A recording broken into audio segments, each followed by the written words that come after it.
Hi everybody, I hope you're doing well. This video, which will be pretty short, introduces you to the novel Kindred. I'm going to begin by talking about Octavia Butler, the author of Kindred, for just a few minutes. Butler was born in 1947, died in 2006, so she's a fairly sort of recent writer. She was primarily known as a science fiction writer for most of her career. She won the prestigious Hugo and the prestigious Nebula Awards multiple times, and she was also granted a MacArthur Genius Grant at one point in her life. She's written many short stories and novels, and a couple different series of novels as well. And a lot of her work is associated with the sort of aesthetic movement of Afrofuturism. This is a term that refers to movies, stories, comic books, even music videos, and other kind of artistic works that imagines a sort of technologically driven future that involves people of African descent. So a fairly recent example of Afrofuturism would be something like Black Panther, which is sort of imagining the sort of alternate history of sort of people who have some sort of African descent or of African descent in some way, and there's a lot of sort of technology and gadgets in some kind of way. So she's often associated with that sort of movement and that kind of work. In this class, however, we're going to be reading a different work, which is a work that actually sort of looks back to the past. So the novel we're reading is Kindred. Kindred was published in 1979. It's I'm trying to do the math here in my head, but it's like I think 40 years old. I'm not very good at doing math on the fly. It is sometimes classified as a science fiction novel, which especially makes sense given that so much of Butler's other work is classified as science fiction. It's also sometimes thought of as a fantasy novel, and this is because it draws on the idea of time travel, which is obviously not something that happens within like the real world, at least not yet. And it's also sometimes considered to be a neo-slave narrative.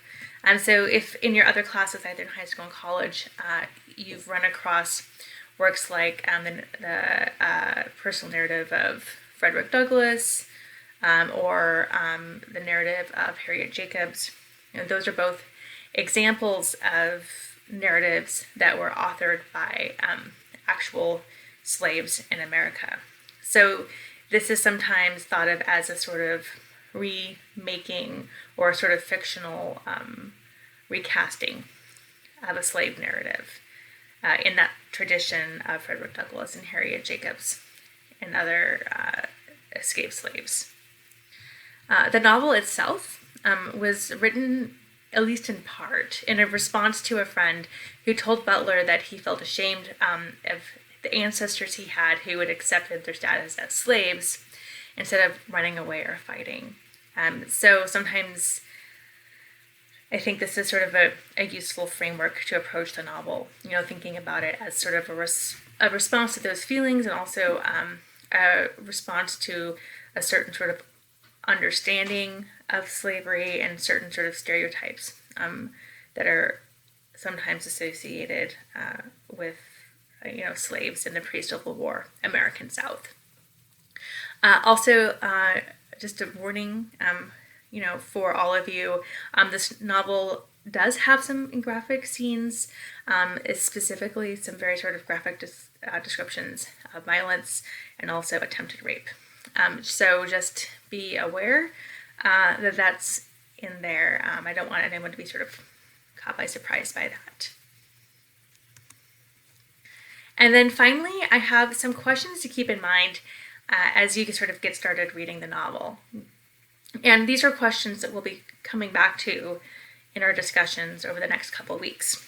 So you will probably find it helpful to pay attention to passages or parts of the novel that could help you answer these questions, and even possibly take some notes as you're reading so you can sort of come back to those places within the novel. So the first question is about the protagonist of the novel, Dana. As I say here, the novel features a protagonist who is repeatedly transported into the past and forced to experience history for herself. How do her experiences affect her both physically and psychologically?